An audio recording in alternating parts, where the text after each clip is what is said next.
नमस्कार दोस्तों। तो कल जो टॉपिक करवाया उसके बाबत मुझे 2-3 कॉलें आई थी जिनमें आपने 2-3 टॉपिकों के बारे में कहा कि सर ये टॉपिक पहले करवा दो। तो कोई बात नहीं, मैं पहले करवा देता हूँ, अपने को तो करवाना ही है। तो कल हम बात कर रहे थे चिंतन और विमर्श की। विमर्श मैंने वैसे बता दिया था, तो कुछ बालकों ने कहा था कि सर विमर्श को सर डिटेल से करवा दो थोड़ा, क्योंकि ये सर कहते हैं सीटेट में इसका एग्ज़ाम में प्रश्न आते हैं सर। तो कोई बात नहीं, अपन विमर्श को डिटेल से करेंगे। फिर एक दो कॉल आई थी कि सामाजिक अध्ययन और सामाजिक विज्ञान में क्या अंतर है सर, ये आपने नहीं बताया। तो आज हम दोनों टॉपिकों पे बात करेंगे। पहले हम विमर्श को कर लेते हैं कि विमर्श क्या है। ठीक है, चिंतन अपने कल कर लिया था, तो विमर्श की बात करें कि विमर्श क्या है। तो अगर पेपर की दृष्टि से देखें तो विमर्श पर जो प्रश्न बढ़ेंगे वो ये बनेगा कि विमर्श जो होता है ये उच्च मानसिक योग्यता है, ये उच्च मानसिक क्रिया है। ये बात ध्यान रखनी है आपको। चिंतन जो है, चिंतन से ऊपर जो क्रिया होगी वो क्या होगी, उच्च मानसिक क्रिया होगी, जिसे हम विमर्श बोलते हैं। ठीक है, जिसमें क्या होता है, जिसमें कोई व्यक्ति अगर डेफिनेशन लिखना चाहो तो लिख लो। जिसमें विमर्श में क्या होता है, जिसमें कोई व्यक्ति, देखिए सिंपल डेफिनेशन में लिखवा रहा हूँ मैं अपने पास से ही, जिसमें कोई व्यक्ति एकल यानी एकला बैठकर, अकेला भी विमर्श कर सकता है या समूह में बैठ सकता है। तो सामूहिक रूप से किसी विषय के बारे में, यानी आपके मन में कोई भी विषय है, कोई भी सब्जेक्ट है, मन में जिस संशय है, विषय के विभिन्न पक्षों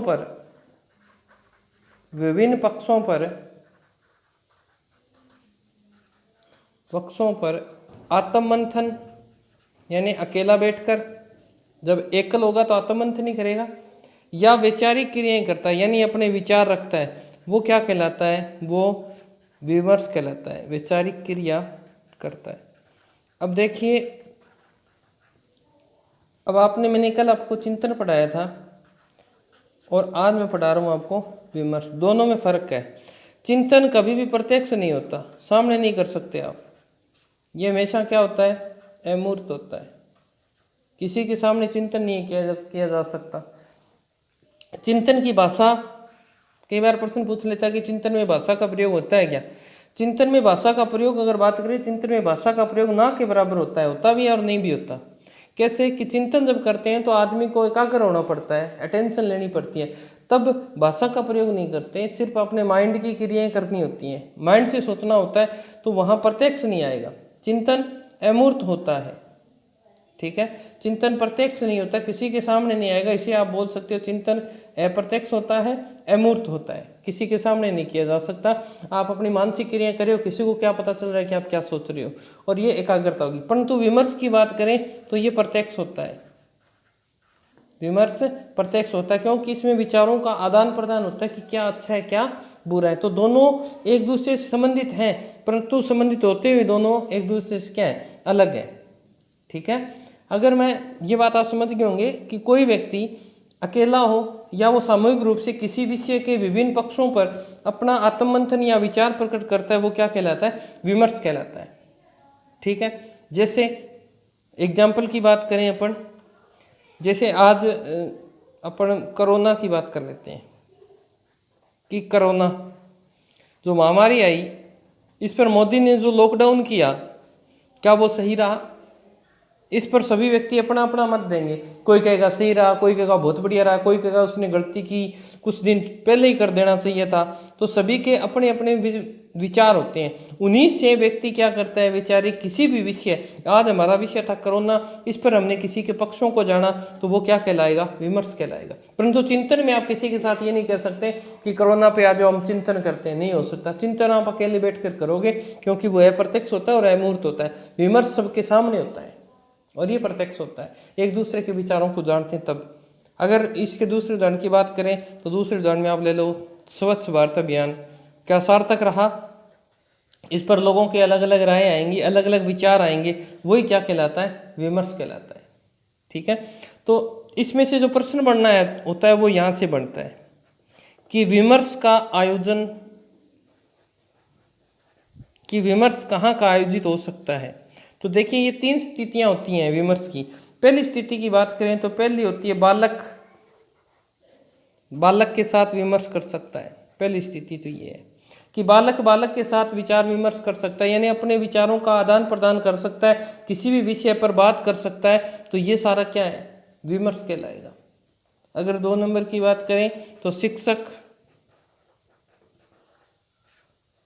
शिक्षक के साथ विमर्श कर सकता है, किसी टॉपिक पर बात कर सकता है कि इस टॉपिक को ऐसे करवाया जाए ताकि बालक ज़्यादा से ज़्यादा ग्रहण करे, वो भी क्या कहलाएगा, विमर्श कहलाएगा। जैसे प्रधानाध्यापक और स्कूल के अध्यापक क्या करते हैं, विमर्श करते हैं, चिंतन नहीं करते।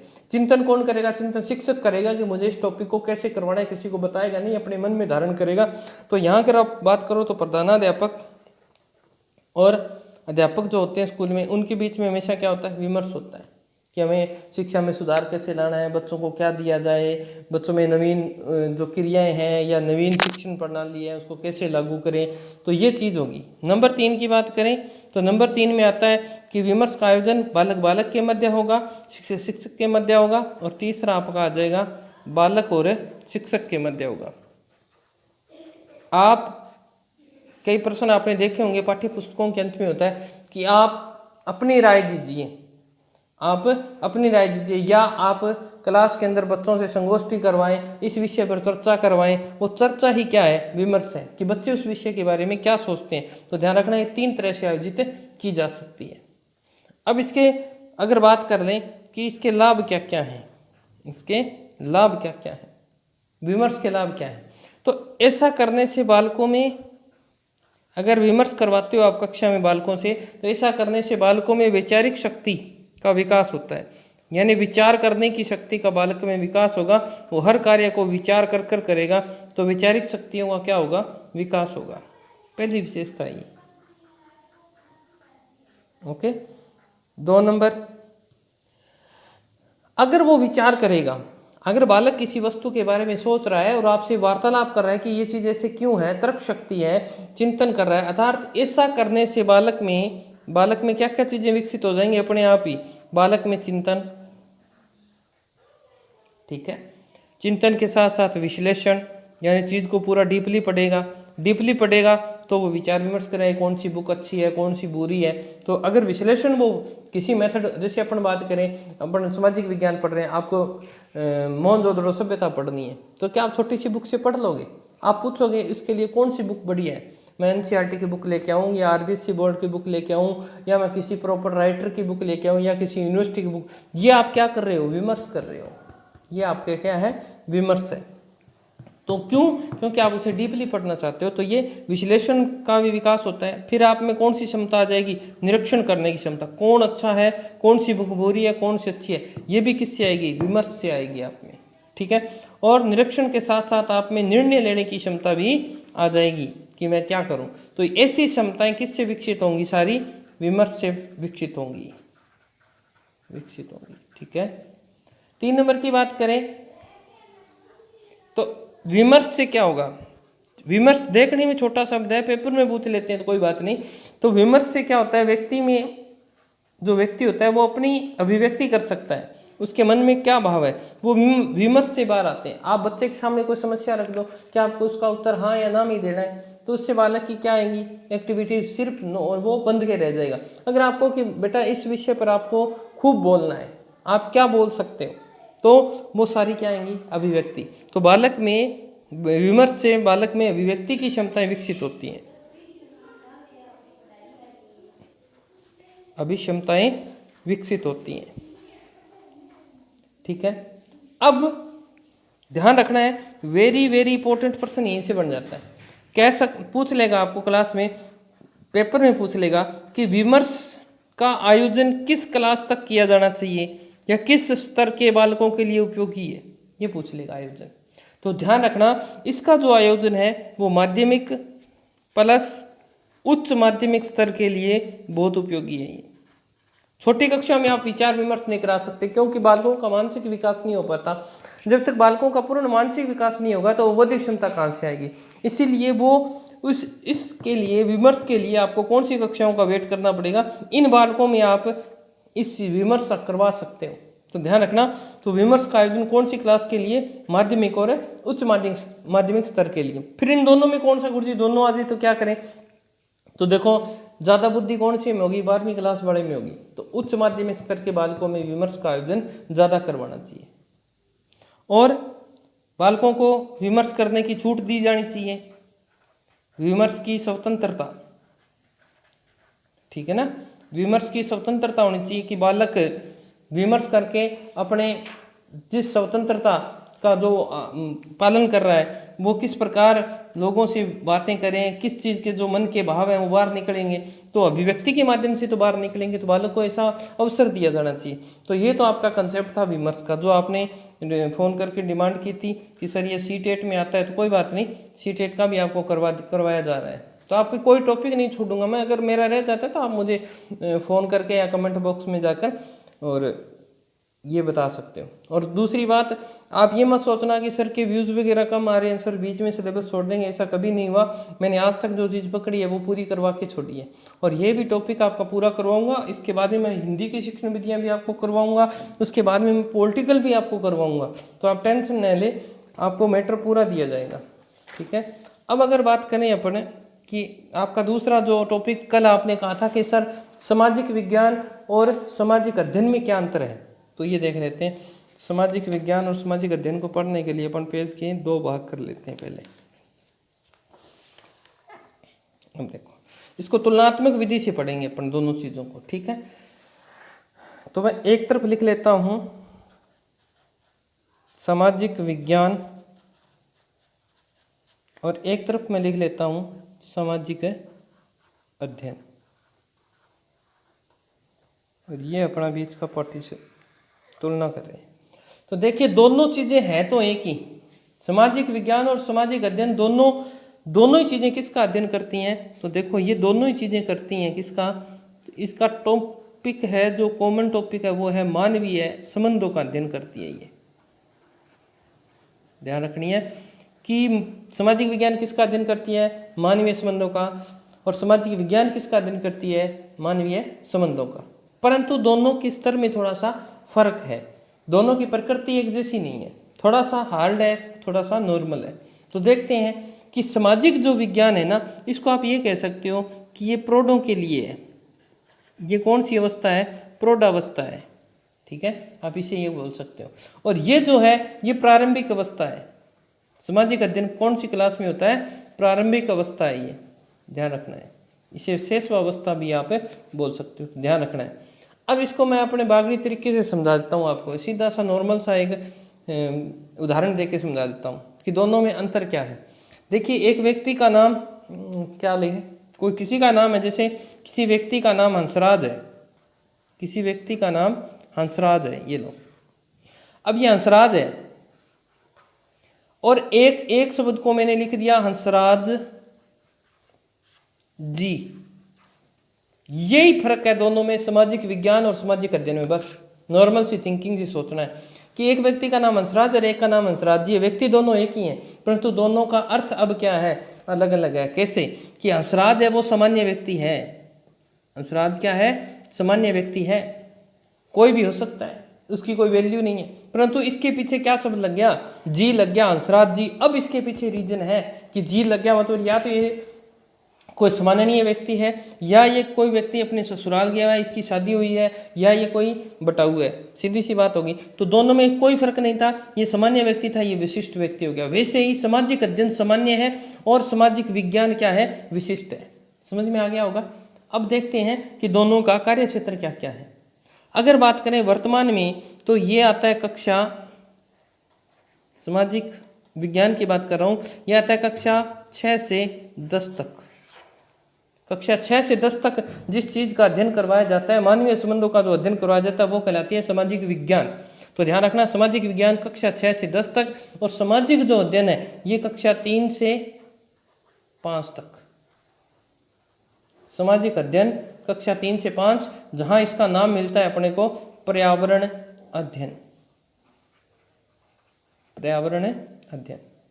समझ में आ गई बात है कि सामाजिक विज्ञान कौन सी कक्षा शुरू होती है? कक्षा 6 से 10 तक होती है, और सामाजिक अध्ययन कक्षा 3 से 5 तक होती है, और जिसे हम पर्यावरण अध्ययन के नाम से जानते हैं। पर दोनों चीज एक ही है, दोनों का नाम अलग अलग कर दिया गया है। अब दोनों में अंतर कर लेते हैं कि दोनों में अंतर क्या है। ये लो, ये कंसेप्ट क्लियर हुआ आपका। अब देखो, सामाजिक विज्ञान की बात करें तो सामाजिक विज्ञान का जो लक्ष्य होता है, सामाजिक विज्ञान का जो लक्ष्य होता है वो ये होता है कि समाज में इसकी क्या उपयोगिता है। समाज में उपयोगिता कि जो चीज़ आपको पढ़ाई जा रही है वो समाज में किस तरह यूज करनी है, आपको किस तरह आपने यूज करनी है, यानी ये क्रियान्वित करने के लिए कहती है कौन, सामाजिक विज्ञान। इसका लक्ष्य ये है कि समाज में क्या हो, उपयोगिता हो। परंतु अगर मैं पर्यावरण अध्ययन की बात करूं तो इसका लक्ष्य क्या है, इसका लक्ष्य सिर्फ क्या है, शिक्षा। इसका लक्ष्य क्या है, शिक्षा की उपयोगिता। अब आप ये मुझे बता देना कि दोनों में फर्क क्या है। ये तो कह रहा है समाज में उपयोगिता और ये कह रहा है शिक्षा की उपयोगिता। अब देखो, पर्यावरण अध्ययन यानी कक्षा 3 से 5 साल का जो बालक होता है उसका मानसिक विकास बहुत कम हुआ होता है। उसे सिर्फ इतना बताया जाता है कि बेटा परिवार होता है, परिवार के बाद समाज होता है, इतनी बात रट्टा लगवाई जाती है, यानी उसे शिक्षा दी जाती है, उसे समझाया नहीं जाता और ना वो समझने के योग्य होता है। परंतु यहाँ पर कक्षा 6 से 10 के बालक में मानसिक क्षमता का विकास हो चुका होता है, इसीलिए उसे समाज में किस तरह रहना है, समाज में उसकी क्या उपयोगिता रहेगी, इसलिए उसे किसका अध्ययन करवाया जाता है, सामाजिक विज्ञान का अध्ययन करवाया जाता है। समझ में आ गया होगा। अब देखते हैं कि इसका कार्य क्या है। सामाजिक विज्ञान का क्या कार्य है। सामाजिक विज्ञान मैंने आपको शुरू में बताया था कि सामाजिक विज्ञान किसका अध्ययन करती है, मानवीय संबंधों का अध्ययन करती है। कि ये मानव के जो संबंध है, मानव के संबंधों के मध्य नवीन तथ्यों की खोज करती है। नवीन तथ्य की खोज करना कौन, सामाजिक विज्ञान का कार्य है। कि मानव जो रह रहा है उसके आसपास के जो वातावरण है उसके बीच में वो किस प्रकार रह रहा है, वहाँ नवीन तथ्य हैं किस प्रकार है। जैसे अगर बात करें नवीन तथ्यों का बात कर रहा है कि आजकल के जो रिश्ते नाते हैं उनके बीच में वो अपना किस प्रकार कार्यशील है ये। परंतु यहाँ बात करें, यहाँ क्या कार्य है, सामाजिक अध्ययन का क्या कार्य है, तो देखते हैं क्या कार्य है। तो यहाँ ये कहता है कि पूर्ण खोजों को, कि जो व्यक्ति ने शिक्षा ली ओनली, देखो बालक का विकास ही नहीं हुआ, तो पूर्ण खोजों को व्यवहारिक रूप से, अभी समझा दूंगा उदाहरण से इसको, व्यवहारिक रूप से परिवर्तित करना, ये इसका प्रमुख कारण है सामाजिक अध्ययन का। कैसे, एक बालक था, उसने विद्यालय जाना शुरू किया, वो सभी को तू कह के बुलाता है, सभी को तू कह के बुलाता है। अब उसमें क्या लानी है, व्यवहारिकता लानी है कि समाज में अपने से बड़ों को बेटा तू नहीं कहते, अपने से बड़ों को क्या कहते हैं, आप कहते हैं। ये व्यवहार में अपनाएगा। कोई बड़ा मिले तो बेटा उसको नमस्ते, राम राम, सत श्री अकाल, अस्सलाम वालेकुम, ये सब चीज़ों का प्रयोग करना, ये यहीं से नींव शुरू की जाती है सामाजिक अध्ययन से। इसीलिए एक आ गया कि जो यहाँ की शिक्षा है वो सिर्फ व्यवहार को बदलने के लिए काम आती है, परंतु यहाँ सामाजिक विज्ञान का अर्थ है कि बालक में नवीन तथ्यों की खोज होती है। जैसे अगर बात करें कि यहाँ बालक को डांट डपटाकर समझाया जा सकता है, परंतु यहाँ बालक को ये समझाया जाता है कि आपके अधिकार क्या हैं। जैसे मूल अधिकारों में आपकी शिक्षा की बात की, अगर आपको कोई पढ़ाता नहीं है तो बेटा आप कानून की शरण ले सकते हो। ये चीज़ उसे नवीन तथ्य बताए जाते हैं कि वो चीज़ नहीं, उसे नवीन तथ्यों से रूबरू करवाया जाता है। तो ये है, तो ये मैंने आपको बताया था। तो इसका सामाजिक विज्ञान का स्तर क्या रहता है ये मैंने आपको बताया था। तो इसकी जो विषय वस्तु होती है स्तर की, इसकी जो विषय वस्तु होती है वो उच्च स्तरीय होती है, उच्च स्तरीय कक्षाएं होती हैं। इसकी विषय वस्तु क्या होती है, उच्च स्तरीय कक्षाएं होती है, किसकी, सामाजिक विज्ञान की, ठीक है। परंतु इसकी विषय वस्तु, इसका स्तर क्या रहेगा, इसका मैंने आपको वहीं बता दिया था कि इसकी जो विषय वस्तु होगी वो प्राथमिक स्तर होगा। विषय वस्तु क्या होगी, प्राथमिक स्तर की होगी। प्राथमिक स्तर कहाँ से होता है, 1 से 5 तक प्राथमिक स्तर ही कहलाता है। ओके, तो अब इसकी विषय वस्तु ऊंची है, इसकी कम है, तो इसके क्षेत्र की बात करें तो ये तो बड़े लेवल की बात है। तो इसका क्षेत्र क्या हो जाएगा, सामाजिक विज्ञान का क्षेत्र क्या होता है, व्यापक होता है, बहुत फैला हुआ होता है। और इसका क्षेत्र क्या होता है, संकुचित होता है, सीमित होता है। तो आपको पूछ सकता है कि सामाजिक अध्ययन का क्षेत्र कैसा है, तो आप लिखोगे उसे संकुचित। सामाजिक विज्ञान का क्षेत्र क्या है, व्यापक, ठीक है। क्योंकि अगर बात करें व्याप्त की, क्या बात कर रहे हैं, तो व्याप्त का अर्थ है कि यहाँ अनुसंधान यानी नए नए कार्य, ये अभी तो करवाया नवीन तथ्यों की खोज करता है, खोज का मतलब क्या है, अनुसंधान, तो यहाँ नए नए कार्य होते रहते हैं। ऐसा नहीं है कि आपने जो किया वो वहीं रहेगा, नहीं, उसके आगे भी क्या है। अगर आप सामाजिक विज्ञान के अंदर ज्योग्राफी का अध्ययन करते हो, आपने पिछली बार आपने देखा कि राजस्थान में मरु प्रसार कितना है, अब आप देखोगे नए आंकड़े देखोगे तो उसमें चेंज हो गया, तो नवीन तथ्य हुए कि नहीं हुए। तो यानी प्रकृति के साथ जो होता है वो वैसे ही बना रहता है, परंतु यहाँ संकुचित होता है। यहाँ इसकी जो विषय वस्तु होगी वो क्या होगी, संकुचित होगी। जैसे यहाँ पर जो अध्ययन करवाया जाता है बालक को, वो सिर्फ इतना करवाया जाता है कि पृथ्वी गोल है, वो गोल है मतलब गोल है, गोल ही रहेगी यहाँ ये, परंतु पृथ्वी गोल क्यों है, चपटी है। ये इस चीज का अध्ययन सामाजिक विज्ञान में करवाया जाता है। सामाजिक अध्ययन में सिर्फ गोल बताई जाएगी। अक्षांशीय देशांतरीय दिशाओं का ज्ञान यहाँ करवाया जाएगा, न कि यहाँ करवाया जाएगा। समझ में आ गई बात। तो अगर इसका क्षेत्र अनुसंधान से संबंधित है तो इसकी प्रकृति फिर नेचर कैसा हो गया, तो देखें इसका नेचर कैसा है। तो इसका नेचर जो होगा वो क्या होगा, सैद्धांतिक होगा, यानी ये सिद्धांतों पर काम करेगी, इसके नियम बने हुए हैं उस नियमों पे चलेगी। सैद्धांतिक है तो इसको वैज्ञानिक भी बोल सकते हैं। तो इसके नेचर कैसा है, वैज्ञानिक कह सकते हो, सैद्धांतिक कह सकते हो, कि इसके नियम कायदे कानून अपने हैं। परंतु इसकी प्रकृति की बात करें तो इसकी प्रकृति क्या है, व्यवहारिक है। व्यवहारिक है क्योंकि इसे तो सिर्फ किस में अपनाना है, हमें व्यवहार में अपनाना है, उस चीज़ों का ज्ञान कराना है। उसकी डिटेल तो वो कहाँ समझेगा, यहाँ समझेगा, और उसे जीवन में कहाँ उपयोग में लाएगा, प्रौढ़ावस्था में काम में लेके आएगा। तो ये चीज़ें सामाजिक विज्ञान, ठीक है। अगर बौद्धिक स्तर की मैंने आपको बता दिया कि बौद्धिक स्तर की बात करें तो उच्च स्तर के बालकों के लिए उपयोगी है, ये निम्न स्तर के बालकों के लिए उपयोगी है। समझ में आई होगी बात। अगर उसके बाद की बात करें, उसके बाद में क्या हो गया, चलो एक प्रश्न और पूछा था किसी ने कि सर वो कंसेप्ट भी थोड़ा सा हमारी समझ में नहीं आया, तो वो भी मैं अभी करवा देता हूँ। मैंने आपको कहा था कि वर्तमान में सामाजिक अध्ययन में 5 विषय हैं। वर्तमान में सामाजिक अध्ययन में कितने विषय शामिल है, 5 विषय शामिल है, ठीक है। तो कौन कौन से थे, इतिहास, अर्थशास्त्र, और क्या थी, राजनीति, समाजशास्त्र और भूगोल। वर्तमान में ये है, ठीक है। शुरू में कितने थे, शुरू में ये 3 ही थे, पहला, दूसरा और तीसरा। परंतु एक प्रश्न ये पूछा था बालक ने कि सर चौथा विषय कौन सा जोड़ा गया था, तो ध्यान रखना है। अब आपको अगर पूछ ले तो ये देखिए चौथे विषय की बात कर रहा हूँ। सन 1911 में एक कमेटी का गठन हुआ था। कमेटी का नाम था committee of 10, committee of 10, USA में गठन हुआ, और इसमें चौथे विषय के रूप में समाजशास्त्र को जोड़ा था, समाजशास्त्र को जोड़ा था। तो ये प्रश्न किसी बालक ने पूछा था, तो मैंने बता दिया। वर्तमान में इसमें 5 विषय हैं, शुरू में 3 ही थे, इतिहास था, अर्थशास्त्र था और राजनीति थी। बाद में 2 विषय जोड़े गए, समाजशास्त्र और भूगोल। परंतु वर्तमान में इसमें 5 विषय शामिल हैं, जिसके अंतर्गत हम सभी चीज़ों का अध्ययन करते हैं। परंतु आपको ये पूछ ले कि चौथा विषय कौन सा था, तो समाजशास्त्र था। अगर आपको वर्तमान में सीधा ही पूछ ले कि वर्तमान में कितने हैं, तो वर्तमान में 5 ही विषय माने जाते हैं, ठीक है। और वैसे 4 ही विषयों की बात करती हैं किताबें, 4 ही विषय बताती हैं, ठीक है। और 4 विषयों की बात करें तो मुदालियर आयोग जो था उसने भी 4 ही विषयों को स्वीकार किया है। अब मैं यहाँ बता देता हूँ आपको, मुदालियर आयोग, मुदालियर आयोग, मुदालियर आयोग ने 4 ही विषय बताए हैं।